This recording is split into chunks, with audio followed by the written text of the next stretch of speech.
for the Minushi family. I'd like to introduce everyone to you so you know. We have Kavan and Ruth Minushi, Munasinghe, and then Mark. We have Brian and Ed, and I'm losing my mind. Noelle, her beautiful daughters, Mira, Freddie, I'm losing everything. Elle, and then John and Kathy. And this is just a small few people that have come here to share the story of Rajan. And I want to introduce Ruth. Thank you, Nina. Thank you.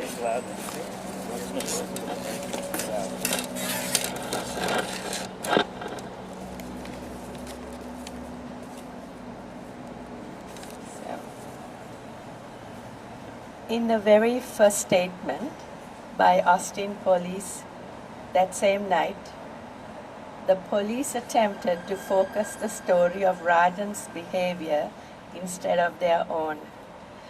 They said they had killed a white man who had been shooting up the neighborhood. None of that was true.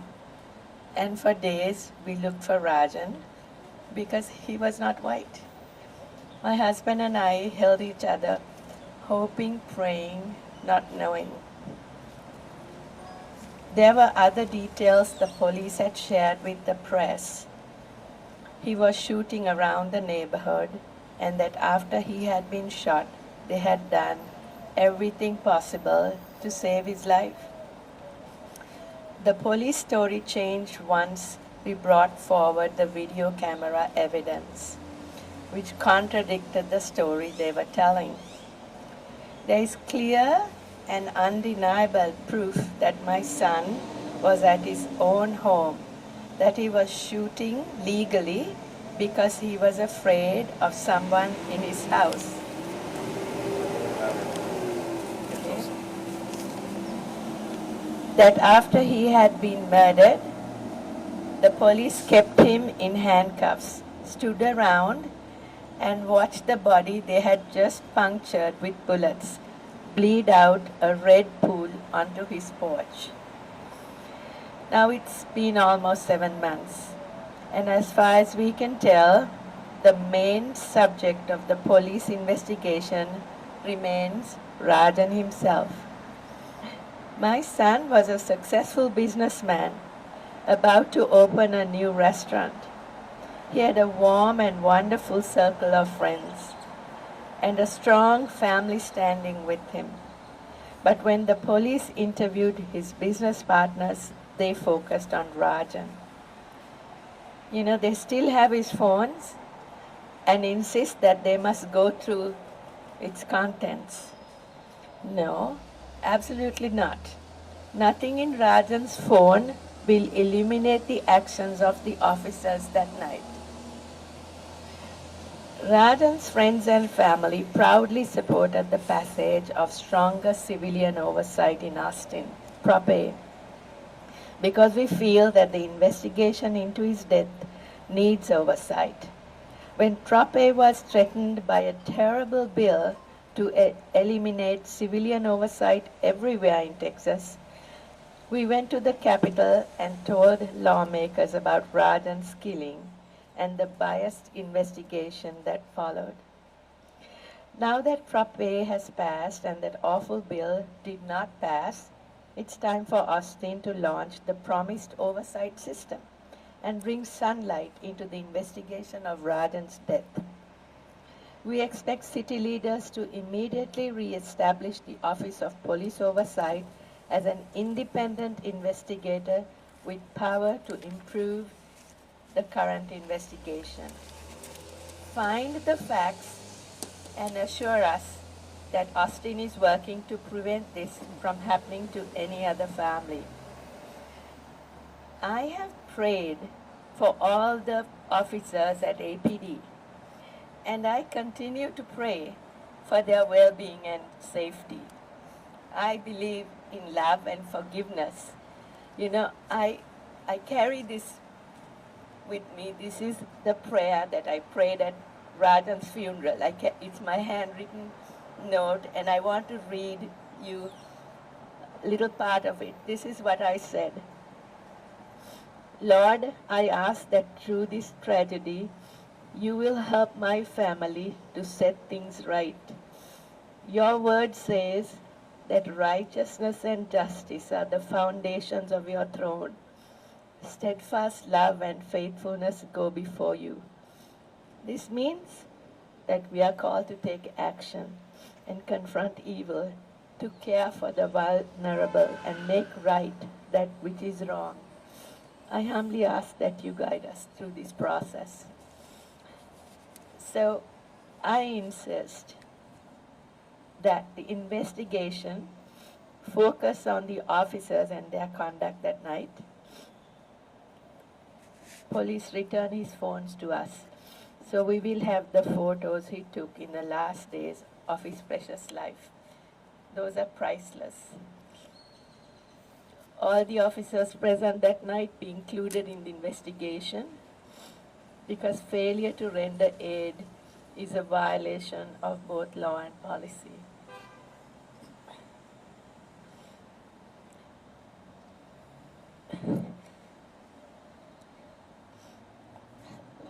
We want to know that what has been done to ensure that the officer who shot Rajan will face discipline or clear policy infractions, failure to de-escalate and not be sent out without significant retraining, that the duty to immediately render aid to any person harmed should be given highest priority in training of all officers. You must save the life. Doesn't make sense.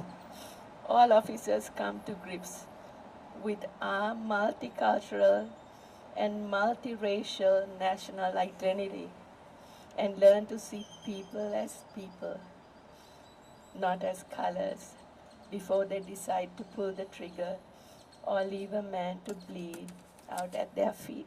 Thank you. I am Ruth Munasinghe. I'm the mother of Rajan. R-U-T-H. Munasinghe is M-O-O-N-E-S-I-N-G-H-E. Thank you. Good morning. My name is Mark Munasinghe. It's M-A-R-K, Munasinghe. I am the oldest brother of Rajan Munasinghe. I have no doubt that Raj would be alive today had the responding officers attempted to talk to my brother and de-escalate the situation. Raj had no idea that the police were even there. They arrived without lights, without sirens, and didn't announce themselves as police. The officer who killed him hid in a defensive position behind a large fence 20 yards away and fired the shots before even finishing the command to drop your gun. Had there been a conversation, or even a simple question of, hey, what's going on? I know my brother would have explained that there was an intruder in his house. Instead, all we have are his final words from the body cam footage where he says, "It wasn't me." A testament that he was not a threat. He was not the threat. Austin police have a history of shooting first before trying to de-escalate the situation. They must do better to protect the sanctity of human life. They must do better. It starts with recognizing and commending those in uniform that go out of their way to preserve life using de-escalation tactics. We are asking the APD and Chief Chacon to establish a Preservation of Life medal that commends those that employ de-escalation tactics to preserve a life. Our family, through the foundation established for Rajan, would like to pledge our support and our funding to establish this sort of a medal. Austin must learn from the other cities that have struggled with this issue and made changes, many by consent decree. The Philadelphia Police Department created the Medal of Tactical De-Escalation in 2015. To date, 138 awards have been given to officers who managed to preserve life in dangerous and difficult situations.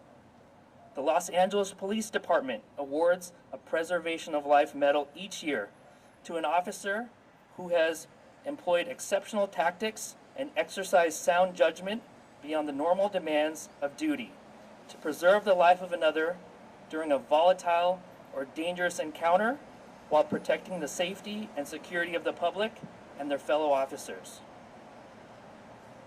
De-escalation and preservation of life needs to be rewarded in the same stage with the officers who receive medals for valor, for Purple Hearts, for community service, and the 20 employee awards handed out by APD. In providing such recognition, the APD will reinforce their priority and commitment to de-escalation, and our hope is that it will translate to less loss of life through more conversations and simple questions. Thank you. At this time, we'd like to open it up to any questions. What have your conversations been like with APD through this time? Have you talked to the chief of the job at all? We have not. We have not. Reached out several times. We have reached out several times. We have not heard anything. As far as family, I mean, do you want some closure? I mean, what's kind of the next step? I mean, since November, you've heard nothing. I mean, Yeah. We want his cell phones back. We want his property back. His birthday is coming up July 5th. We're planning on doing a celebration. Many of the photos that he has on that phone are with family members. We simply want his property back. We want the investigation to conclude. We want the Office of Civilian Oversight to be involved with the investigation to make sure that it's done fairly and equitably. And we want this to be resolved. when it comes to, we see the body cam footage, we also have the ring cam, I guess, looking in on that day. Kind of talking about when Raj was going through, I mean, he was stressed going in and out of the house. Yeah. On police speed of someone. We know now, based off of body cam footage from the ring footage, as well as talking to neighbors, that there was somebody in the house. We've talked to surrounding people as well. And so Raj came back from California that day and had noticed things had been moved around inside of his house that day. So he talked to many friends, and you can hear him in the video actually telling the person, if you leave now, I will not call the police. You can leave now and I will not call the police. And when a neighbor asked him, Raj, have you called the police? He says, no, not yet. So I think it was on his mind, but he didn't get that chance to be able to do so. He wanted to protect the person inside the house from the police coming. Just that the investigation's ongoing. Yeah, all we have heard is that the investigation is ongoing, and they have no further comment.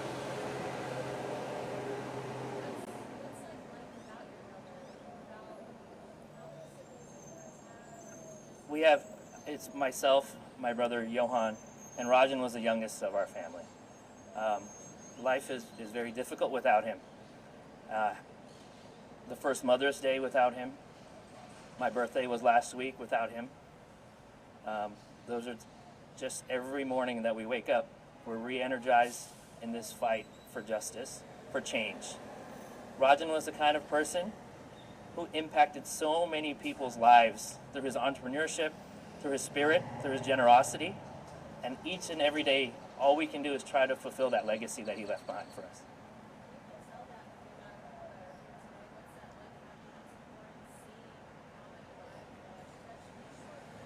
Yeah, it's no surprise to any of us that all of these people are here today.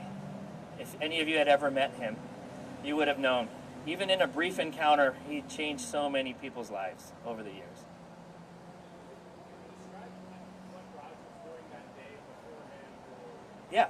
So he had returned back from California that same day, and he had gone to the restaurant Ember Kitchen prior to opening, and had gone for a soft launch and was tasting and checking the food menus. And then he returned back to his house, and he was essentially with a friend that evening, and they had made plans to go out to breakfast the next day. And that's what happened that exact day.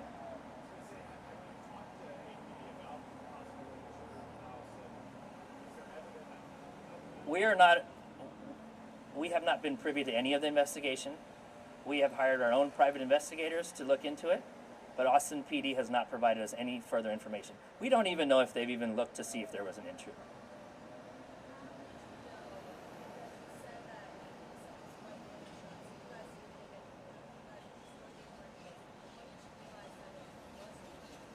So I'm the one who actually drove down, and I came to the scene. And when I went to the scene, I was the first family member on the scene, and I asked them, I saw this press release, it said that it was a white person. Can you tell me, was it Raj? They said, I can't tell you that. I said, can you tell me the color of the person's skin? It was told that he was a white person. They told me I cannot confirm that. For 2.5 days, they would not confirm the color or that it was my brother. So we called every local hospital. We called every one of his friends. We were frantically searching for him for 2.5 days before we finally got a call confirming that Rajan was the one who was killed. We got that from Austin Police.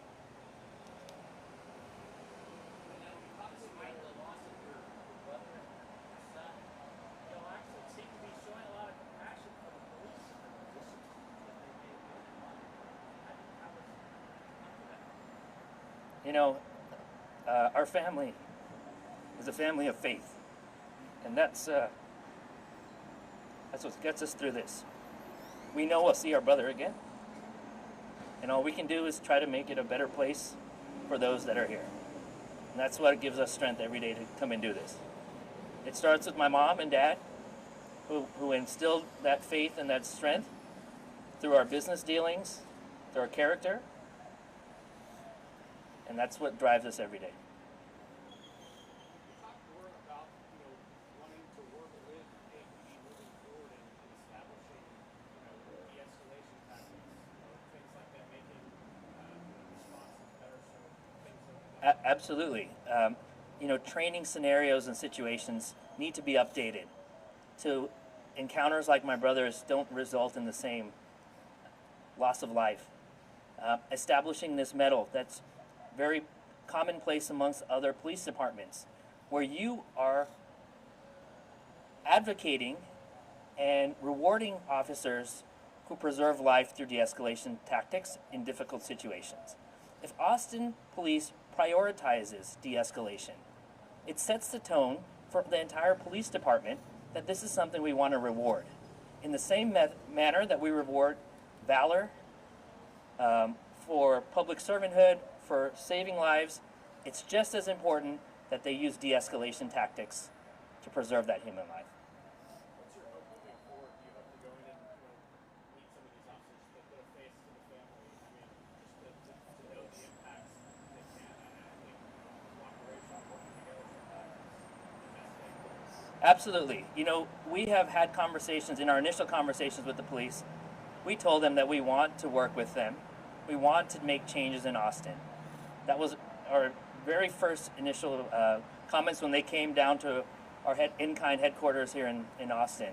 But we have not heard back anything from any of the officers since then.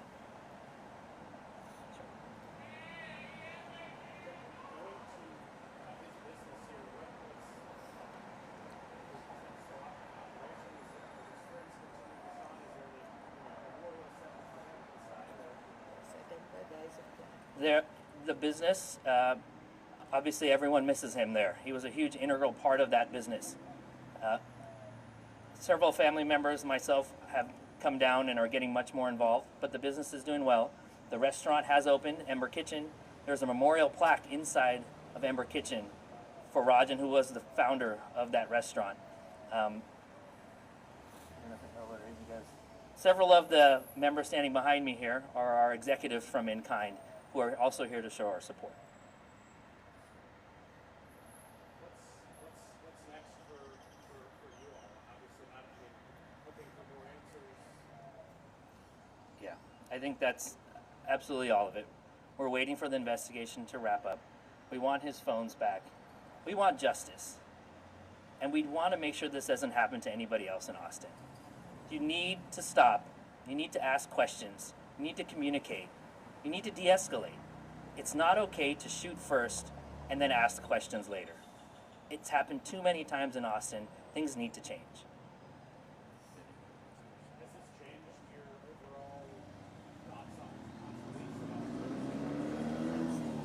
No, it has not. We have many friends who are in law enforcement, and we support law enforcement. We just feel there needs to be better policies, and they need to stand and be held accountable when they do not follow those policies. Trust goes both ways between the civilians and the police department.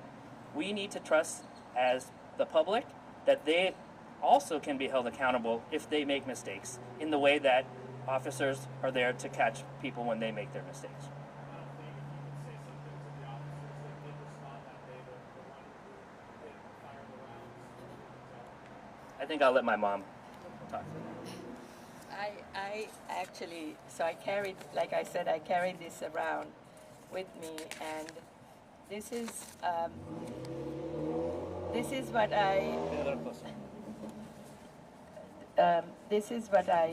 prayed. The other part. No, it's the other part. I just brought, sorry.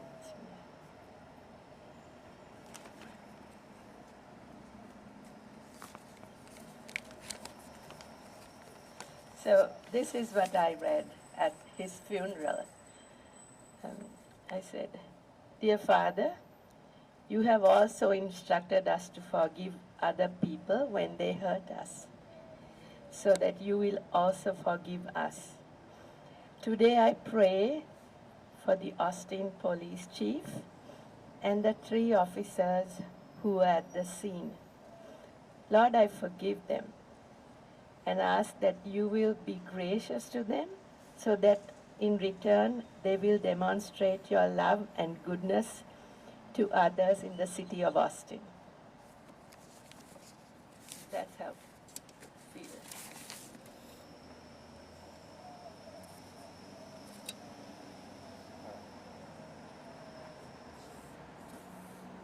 Thank you all for coming out this morning.